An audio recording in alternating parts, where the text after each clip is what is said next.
Hello students. तो हमने last class में मेजरमेंट ऑफ लेंथ ये डिस्कशन किया था कि जो लार्जर डिस्टेंसेस होते हैं जिनको हम डायरेक्टली मेजर नहीं कर सकते उसके लिए हमने एक स्पेशल मेथड का डिस्कशन किया था। उस मेथड का नाम था पैरेलैक्स मेथड। और इस मेथड का यूज करके हम कैसे डिफरेंट स्टार्स का डिस्टेंस गिन सकते हैं फ्रॉम अर्थ, किसी भी प्लेनेट का डायमीटर हम मेजर कर सकते हैं। ये सब हम लोगों ने डिस्कशन किया था। ठीक है, उसी तरह से छोटे डिस्टेंसेस अगर गिनना है तो हम टनलिंग माइक्रोस्कोप, इलेक्ट्रॉन माइक्रोस्कोप का यूज कर सकते हैं। उससे बड़े डिस्टेंसेस अगर गिनना है तो स्क्रू गेज, वर्नियर कैलिपर्स का हम यूज करते हैं। ये सब हम लोग डिस्कशन कर चुके हैं। ओके, अब आज हम बात करेंगे सेकेंड फंडामेंटल क्वांटिटी है मास। सो मास को कैसे मेजर करना। ठीक है, तो 1889 से 1 kg मास यानी क्या।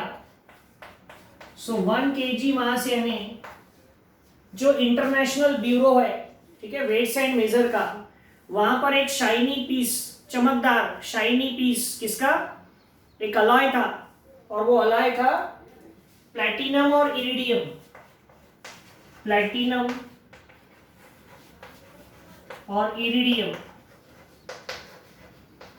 इसका एक अलॉय। और ये चमकदार था बिल्कुल। प्लैटिनम जो है बहुत चमकदार मेटल होता है। तो प्लैटिनम और इरिडियम का एक अलॉय था, उसका एक पीस जो कि एक ग्लास केस के अंदर रखा हुआ था, उसका जो मास था उसको 1 kg मास ऐसा स्टैंडर्ड मानते थे। लेकिन 2019 में, इन 2019 ऐसा ऑब्जर्व किया गया कि ये प्लैटिनियम इरिडियम का जो अलॉय है इसके ऊपर बहुत समय से रखा हुआ होने के कारण थोड़े डस्ट पार्टिकल्स जमा हो गए।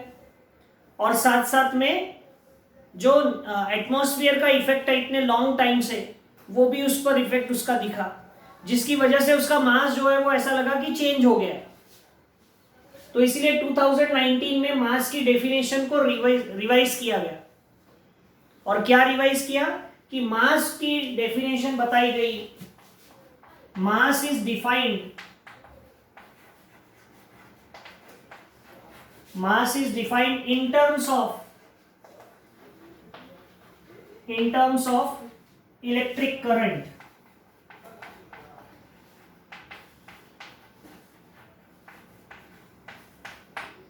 अब mass is defined in terms of electric current, ये हमको थोड़ा अजीब लगेगा कि how the mass is defined, mass can be defined in terms of electric current. So हमको ये पता है in case of electromagnet, in case of electromagnets,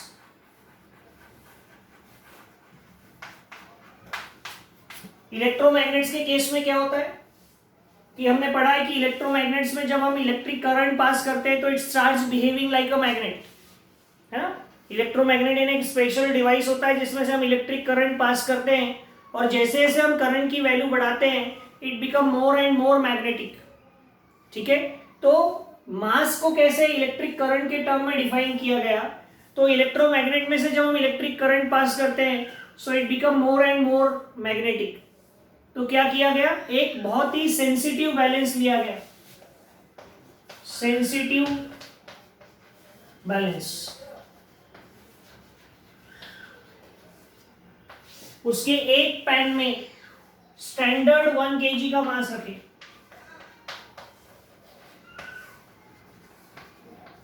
standard 1 kg mass is placed in one pan. एक pan में standard 1 kg का मास रखे और दूसरे पैन को इस इलेक्ट्रोमैग्नेट की हेल्प से पुल डाउन करने की कोशिश की गई। ठीक है, इसको पुल डाउन किया, और उसको पुल डाउन करने के लिए क्या करना पड़ेगा, इलेक्ट्रोमैग्नेट में से करंट पास करना पड़ेगा। सो 1 kg मास किसे कहा गया, 1 kg mass is the amount of electric current. देखो ध्यान में लो, जैसे ये पैन है, वेइंग बैलेंस है, ऐसे दो पैन है, इसमें 1 kg रख दिया और यहां पर इसको इलेक्ट्रोमैग्नेट से अट्रैक्ट किया।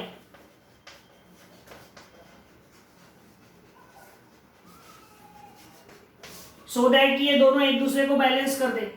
अब इलेक्ट्रोमैग्नेट ने इसको अट्रैक्ट करना है तो इलेक्ट्रोमैग्नेट में से हमको क्या पास करना पड़ेगा, current I. So what ever is the amount of current that one should pass through this electromagnet, and how much electric current must be passed through this electromagnet so that it will balance this 1 kg mass. Whatever is the amount of electric current pass through this galvanometer, pass through this electromagnet so that it can balance this 1 kg mass, that amount of current is called as 1 kg. Okay, earlier the definition or the standard 1 kg mass is in terms of this platinum iridium alloy, which is kept in International Bureau of Weights and Measures. But due to time passage and due to some atmospheric changes, that alloy of iridium and platinum, some dust particle deposited on it, and its mass also changes due to the weather condition or due to atmospheric conditions. So that's why in the 2019 the definition of mass is redefined. And how it is redefined? It is redefined in terms of electric current. We know very well that whenever we pass electric current through the electromagnet attracts the magnetic things towards it. And as you increase the amount of current through it, it becomes more and more and more electromagnet. So to define 1 kg mass, what is done? A very sensitive balance is taken. In one pan, standard 1 kg mass is kept, and another pan of that very sensitive balance, the other pan is get attracted towards the downward direction with the help of that electromagnet through which we are passing electric current. So go on increasing the electric current through the electromagnet till it balances or it pull down that pan so that both the pans get balanced. So that amount of current is called as, that amount of current passing through that pan is called as mass of 1 kg. Okay, this is how we can define 1 kg mass. Okay, but this 1 kg mass is too large if you are considering the mass of atom and molecule. अगर हम atom और molecules की mass की बात कर रहे हैं, so for that 1 kg is very large quantity. So in case of atoms and molecules, we do not take the mass in kgs. We take the masses in, which is the quantity or which is the unit for the measurement of the mass of atoms and molecules. In chemistry you might have studied, that is called atomic mass unit. It is atomic mass unit. AMU you may call it as. Okay, so what is this unit and how we will define it? So it was decided that mass of atom and molecule, for their measurement, kilogram is very large unit, we cannot use that. So क्या किया गया, atomic mass unit करके एक नया unit define किया. आपने definitely ये chemistry में पढ़ा है. सो उसके लिए क्या किया गया, एक स्टैंडर्ड लेना पड़ेगा. अब जैसे अगर आपको 10 किलो कोई सामान लेना है तो आपके पास एक स्टैंडर्ड है क्या, 1 kg का वेट. उस 1 kg के वेट को 10 बार ले लो तो 10 kg हो गया. तो वैसे kg बहुत बड़ा यूनिट है एटम्स मॉलिक्यूल्स के लिए, तो वहां पर एटॉमिक मास यूनिट लिया गया. अब हमारे मन में एक क्वेश्चन राइज होगा, जैसे हमने बोला 1 kg तो हमको ध्यान में आता है अच्छा ये 1 kg है. अब 1 एटॉमिक मास यूनिट कैसे ध्यान में आएगा, क्या होता है? तो उसके लिए एक रेफरेंस बनाया गया, कार्बन लिया गया. कार्बन 12. तो कार्बन का एटॉमिक मास 12 भी होता है, 14 भी होता है.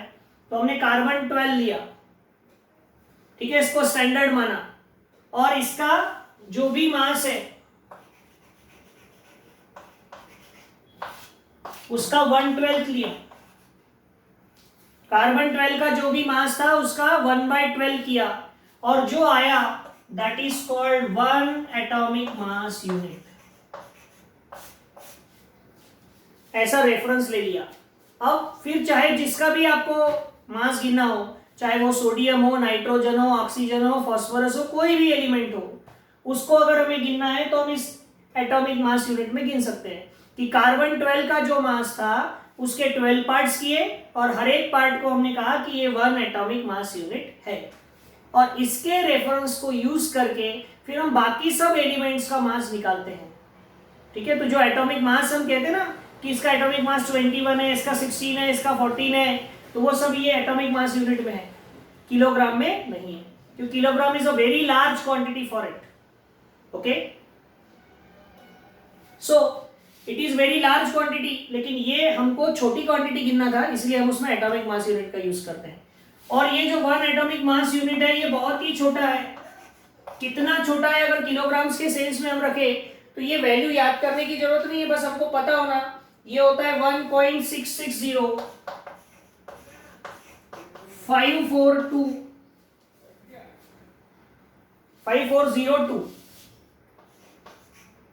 into 10 to the power minus 27. So you may see this is a very small quantity.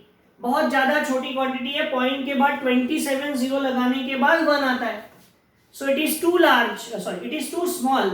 That's why we cannot measure the mass of atoms, molecules in terms of kgs. That's why we measure them in terms of atomic mass unit. So this is how we can measure the masses. जो बहुत small masses है वो हम ऐसे गिनते हैं atomic mass unit में. जो जनरली जो हम यूज करते हैं हमारी डे टू डे लाइफ में वो सब किलोग्राम्स ग्राम्स में मेजर करते हैं. और बहुत ज्यादा लार्ज मासेस है, जैसे मास ऑफ द अर्थ, तो हम उसको डायरेक्ट मेथड से नहीं गिन पाते हैं, उसको इनडायरेक्ट मेथड यूज करनी पड़ती है. उसमें का एक एग्जांपल है न्यूटन्स लॉ ऑफ ग्रेविटेशन. ठीक है, F equals to G m1 × m2 upon r².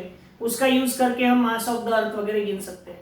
ठीक है, वो हमारे इसमें दिया नहीं है ज्यादा डिटेल में, लेकिन हमको पता होना. नहीं तो हम बोलेंगे मास ऑफ द अर्थ कैसे निकालेंगे सर, कौन से वेइंग पेन से गिनेंगे उसको. तो there is indirect method, not the direct method for it. Okay, so it is all about the measurement of mass. अब हम बात करेंगे मेजरमेंट ऑफ टाइम की. Okay, how time can be measured.